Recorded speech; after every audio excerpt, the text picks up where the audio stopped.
અમદાવાદ વિમાન દુર્ઘટનામાં મહેશ કાલાવાડિયાનું મોત થયું હતું. એક્ટિવા લઈને જતા મહેશ કાલાવાડિયા વિમાન દુર્ઘટનાના ભોગ બન્યા હતા. સોશિયલ મીડિયાના માધ્યમથી સંપર્કમાં આવ્યા હતા. ત્યારે 3 મહિના પહેલા પ્રેમ લગ્ન કરનાર હેતલ પ્રજાપતિએ પતિ ગુમાવ્યા હતા. અનેક સપનાઓ જોયા હતા, પરંતુ આ સપના અધૂરા રહી ગયા. આ ઘટના બાદ વળતરના મામલે પરિવારમાં તિરાડ પડી હતી. પતિના માતા પિતાને પોતાના માતા પિતા સમજી વળતરમાં હિસ્સો આપ્યો હતો, તેમ છતાં પણ સંબંધો તૂટી ગયા. 1.25 કરોડમાંથી 60 લાખ સાસુ સસરાને આપવામાં આવ્યા હતા. ટાટા કંપની અને સરકારે વળતર આપ્યું, પરંતુ આ દુર્ઘટના કેમ બની તેનું કારણ શોધ્યું નથી. સાચું કારણ જાણવું જોઈએ, જેથી ભવિષ્યમાં ફરી આવી ઘટના ન બને.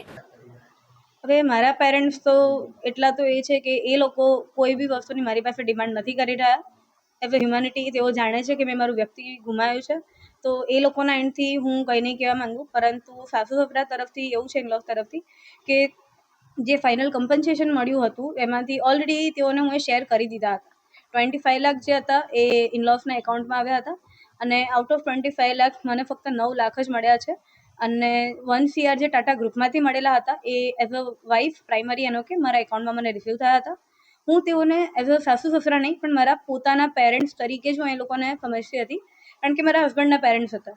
મારી લાગણી પણ એ લોકો જોડે જોડાયેલી હતી, દરેક વસ્તુ હતી. પરંતુ તેઓએ એ વસ્તુનું બી ધ્યાન ન રાખ્યું, અને હું જ્યારે ઘરેથી નીકળી ત્યારે એક સમજૂતી કરાર કરાવડાયો, જેમાં એ વસ્તુ મેન્શન કરાવડાવી એમને કે ભાઈ ભવિષ્યમાં મારો કોઈ હક એ લોકો પર નહીં રહે, અને એ લોકોનો હક મારા પર કોઈ નહીં રહે, કારણ કે હું ત્યાંથી કશું જ લઈને નથી આવી, મેઇન વસ્તુ. અને ત્યાંથી લાવી તો નથી જ કહીશ. અને જોડે જોડે જે અમે સમજૂતી કરાર કરેલો હતો એમાં મેન્શન હતું કે ભાઈ 40 લાખ મારે લેવાના છે અને 60 લાખ એમને આપવાના છે. હું એ ફાઇનાન્શિયલ રીતે નહોતું વિચાર્યું, પણ પોતાના ફેમિલી મેમ્બર સમજીને એ લોકોને હું એ શેર કર્યું હતું. પરંતુ હમણાં રિસેન્ટલી લાસ્ટ 1 વીકથી તેઓ ફેસબુક પેજની અંદર ખોટી માહિતી કોઈના થ્રુ શેર કરી રહ્યા છે. કોણ છે મને ખ્યાલ નથી, પરંતુ તેઓ ખોટી માહિતી એવી શેર કરી રહ્યા છે કે ભાઈ ઓલરેડી મેં વધારે પડતું ફંડ લઈને આવી છું, 57 લાખ, અને એમાં એવું મેન્શન એમને કર્યું છે કે તેઓએ ફક્ત ને ફક્ત એક ઘર લીધું છે, અને જે બાળકી છે દિયરની એના નામ પર ફિક્સ કરી છે 5 લાખની. બટ રિયાલિટી એવી છે કે તેઓએ પોતાની દુકાન પણ પરચેઝ કરી છે, જે સલૂનની છે, જે દિયર જ ચલાવે છે, અને એ જ કારણોથી એને પોતાનું ઘર પણ થઈ ગયું છે.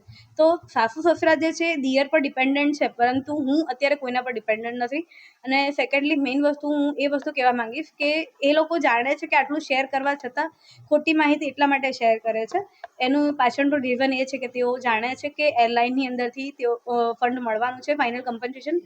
તો એ કમ્પન્સેશન તેઓને મળે એ કારણોસર તેઓ અત્યારે કાર્યવાહી આવી ખોટી શેર કરીને મને બ્લેમ કરે છે. સોરી,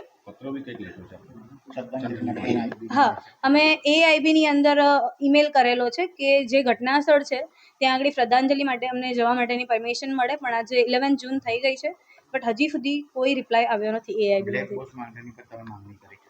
હા, બ્લેક બોક્સનો ડેટા બી નથી આવ્યો, અને બોઈંગ કંપનીના થ્રુ જે ઇન્ફોર્મેશન જાણવી હતી એ પણ હજી સુધી નથી મળી. આજે 11 જૂન થઈ ગઈ છે, બટ તેમ છતાં એ લોકોએ જે પ્રમાણે પ્રોમિસ કરી હતી કે before 1 year 12th of June પહેલાં એ લોકો માહિતી શેર કરશે. હવે બહુ જ ઓછા કલાકો રહ્યા છે, પરંતુ તેમ છતાં હજી સુધી કોઈ માહિતી અમને નથી મળી.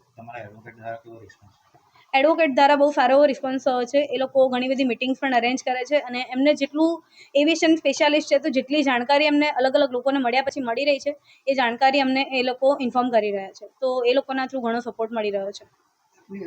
લાંબી જિંદગી જીવવાની બાકી રહી છે, તો આપ બીજું પ્રભુતામાં પગલાં પાડવાનો વિચાર કરી? ના, અત્યારે મારો કોઈ પ્લાન નથી, કારણ કે મારા લવ મેરેજ હતા અને 6 વર્ષથી અમે એકબીજા જોડે જોડાયેલા હતા. તો એ કારણોવશાત હજી સુધી હું તેઓને ભૂલી તો નથી જ શકી, તો મારા માટે પોસિબલ નથી કે હું નેક્સ્ટ મેરેજ કરી શકું.